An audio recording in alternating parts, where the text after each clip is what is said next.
डनकाशी news channel, सच है तो बोलेगा। बलिया जनपद के बांसडीह रोड थाना क्षेत्र अंतर्गत शीतल दवनी गांव से एक सनसनीखेज मामला सामने आया है। गांव के दो व्यक्तियों के बीच लंबे समय से चला आ रहा विवाद अब तहसील परिसर तक पहुंच गया है, जहां अधिवक्ता कैस सिंह धरने पर बैठे। बता दें कि पूरा मामला शीतल दवनी गांव निवासी कैस सिंह और उसी गांव के मुकेश सिंह के बीच का है। धरने पर बैठे वकील कैस सिंह का आरोप है कि मुकेश सिंह ने कुटरचित दस्तावेजों और साक्ष्यों को छुपाकर पिस्टल का लाइसेंस प्राप्त किया है। उनका कहना है कि मुकेश सिंह पर पहले से ही कई आपराधिक मुकदमे दर्ज हैं, इसलिए उनका पिस्टल लाइसेंस रद्द किया जाना चाहिए। वहीं मुकेश सिंह ने बताया कि 2019 में मुझे पिस्टल का लाइसेंस मिला था, उस वक्त मेरे ऊपर कोई मुकदमा दर्ज नहीं था। ये सब जानबूझकर दबाव बनाने की साजिश है ताकि मुझसे समझौता कराया जा सके, लेकिन मैं झुकने वाला नहीं हूँ। उन्होंने ये भी दावा किया कि पूर्व में जब उन्हें जान का खतरा था तब उन्हें सुरक्षा के लिए गनर मिला था, जिसे विरोधी पक्ष ने हटवा दिया। अब यही लोग उनकी सुरक्षा हथियार भी छिनवाना चाहते हैं। फिलहाल दोनों पक्षों के आरोप गंभीर है और मामला पहले से चले आ रहे आपसी विवाद से जुड़ा प्रतीत होता है। अब देखना यह है कि उच्च अधिकारी इस मामले की जाँच कर क्या सच्चाई सामने लाते हैं। मेरे ही गांव के मुकेश कुमार सिंह है जो भूमाफिया है। इस पर गाजीपुर, लखनऊ, बलिया समेत कई जगह दर्जनों अपराध है। इसने अपना पिस्टल लाइसेंस मुकदमा छिपा कर जारी कर लिया है। मैंने कई बार शिकायत किया डीएम साहब की, थानेदार साहब को, सीओ साहब को, लेकिन कोई कार्रवाई नहीं हुआ।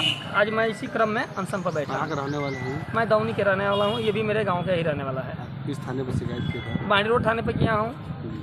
क्या आश्वासन क्या मिला? आश्वासन मिला कि ठीक है, जांच चल रही है, आज तक जांच ही चल रही है। अच्छा, ये एक बात बताइए, सबसे इम्पोर्टेंट विषय है, मुकेश सिंह के विरुद्ध किस तरह के आपराधिक मुकदमे? सब भूमाफिया, भू कब्जा करने के लिए। कोई भी मुकदमा देख लीजिए, 100 लोगों के साथ जाता है। अभी हाल में बितौनी में जमीन कब्जा करने आया था, उसमें मैं नामित भी नहीं था। मैं उसमें मुकदमा मैं लड़ा रहा था, तो मुझे अपराधी बना दिया ये।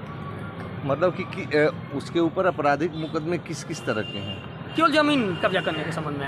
मास्टर में तो ये बर्खास्त हो गया है। उस पर रिकवरी का आदेश है। 2013 में इस पर मुकदमा हुआ है। देख लीजिए, कागज लेकर आया हूं, पूरा प्रमाणिक कागज।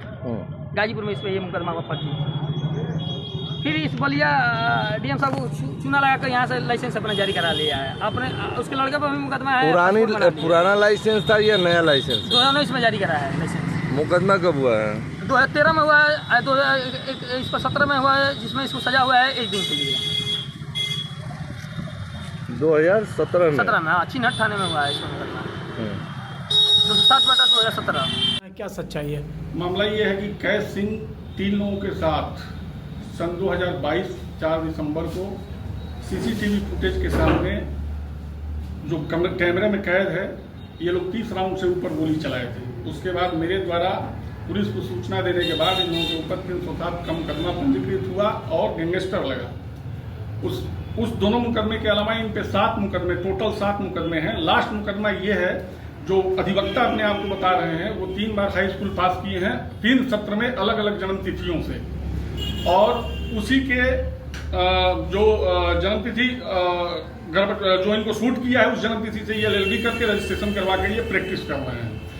उस संदर्भ में भी सीओ बांसडीह महोदय के द्वारा उनके आदेश पर बांसडीह रोड थाने पर मुकदमा दर्ज है। मेरे मुकदमे में 2 गवाह रहे हैं, प्रभात सिंह और निशांत सिंह। इन दोनों लोगों पर हमला हुआ यही लोग किए, लेकिन ये वकील थे, इसलिए उन पे मुकदमा नहीं हुआ, उनके भाई पे मुकदमा पंजीकृत हुआ।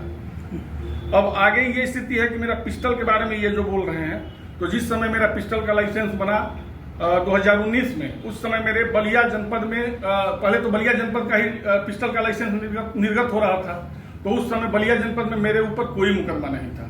हमारे लाइसेंस के बाद सगे इनके भाई के द्वारा मेरे भाई और मेरे बेटे पे, जो कि बेटा यहाँ रहता भी नहीं है, फर्जी तरीके से बांसडीह रोड थाने में मुकदमा पंजीकृत करवाया गया।